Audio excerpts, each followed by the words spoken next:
Mekanisme penguatan pada material logam merupakan hubungan antara pergerakan dislokasi dan sifat mekanik dari logam. Kemampuan suatu material logam untuk diubah secara plastis tergantung pada kemampuan dislokasi untuk dapat bergerak. Dengan mengurangi pergerakan dislokasi, kekuatan mekanik dapat ditingkatkan, di mana disebabkan energi mekanik yang dibutuhkan untuk membuat deformasi plastis akan semakin besar. Dan sebaliknya, apabila pergerakan dislokasi tidak ada yang menahan, logam akan lebih mudah untuk terdeformasi.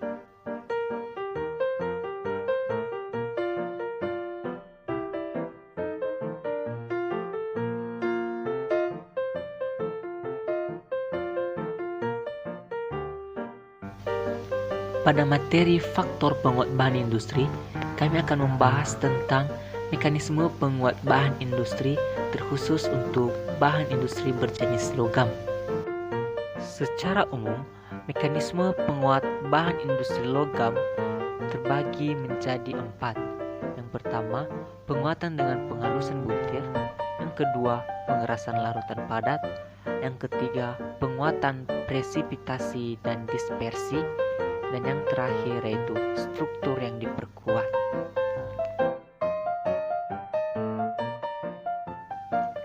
Penghalusan butir adalah salah satu cara yang efektif bagi penguatan yang dihasilkan dengan menghalangi pergerakan dislokasi di sekitar batas butir.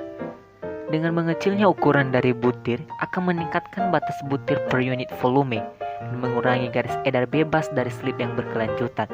Pergerakan selanjutnya membutuhkan tegangan yang tinggi untuk membuka atau menghasilkan suatu dislokasi baru pada butir berikutnya.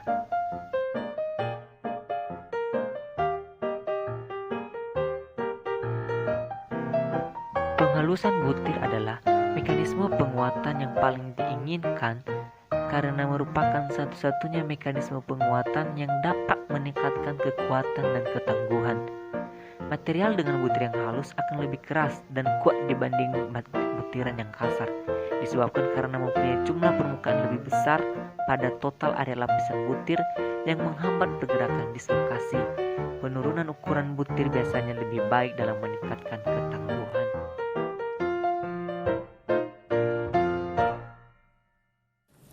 Selanjutnya adalah mekanisme penguatan larutan padat. Mekanisme lainnya dari penguatan material adalah dengan menggunakan atom lain yang disisipkan atau mengganti salah satu atom dalam unit sel. Berdasarkan keterangan di atas, logam dalam keadaan murninya memiliki sifat yang lemah dan lebih lembut. Dengan ditambahkannya atom lain yang disisipkan atau digantikan, maka kekuatan dan kekerasan dari suatu material akan lebih besar dibanding dalam keadaan murninya.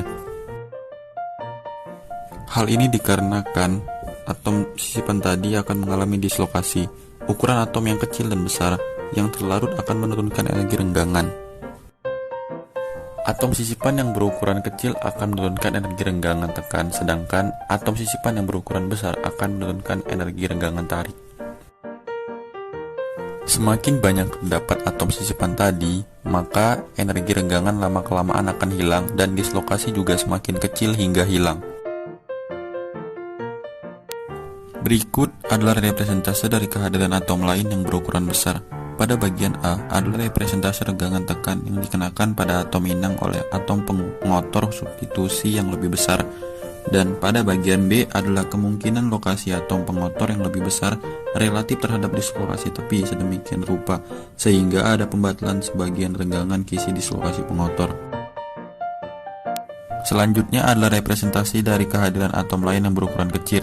Pada bagian A adalah representasi dari renggangan kisi tarik yang dikenakan pada atom inang oleh atom pengotor substitusi yang lebih kecil. Dan pada bagian B, kemungkinan lokasi atom pengotor yang lebih kecil relatif terhadap dislokasi tepi sedemikian rupa sehingga ada pembatalan sebagian renggangan kisi dislokasi pengotor. Selanjutnya ada dengan presipitasi dan dispersi. Perlakuan di mana atom terlarut ditambahkan melampaui kelarutannya untuk membuat larutan pada temperatur tinggi. Perlakuan ini dinamakan perlakuan perlarutan. Setelah perlakuan ini, dengan memanaskan pada berbagai temperatur, umumnya timbul fase presipitat. Karena tegangan mulur meningkat pesat kalau presipitat terdispersi dalam larutan padat, maka disebut juga dengan penguatan dispersi. Penguatan dispersi telah dikembangkan dengan campuran buatan, serat, dan bahan lain, sehingga bahan tersebut menjadi lebih kuat secara efektif dan sering disebut bahan komposit.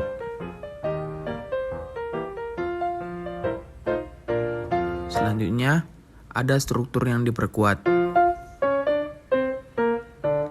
Besi dan baja sering diberi perlakuan panas agar memiliki struktur mikro yang lebih kuat. Baja berkekuatan tinggi dapat diperoleh dengan mengubah fasa autensit yang mengandung karbon dalam bentuk larutan pada temperatur tinggi menjadi fasa martensit dengan penjelupan dingin pada temperatur rendah. Martensit adalah larutan padat karbon yang dipaksakan dengan mempunyai kisi tetragonal.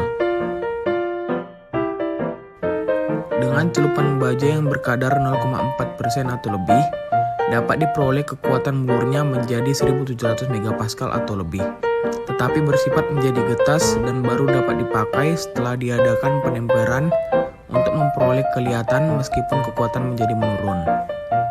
Kekuatan pada martensit diperoleh dari unsur karbon dan penambahan unsur lain untuk memperbaiki sifat keras serta keuletannya.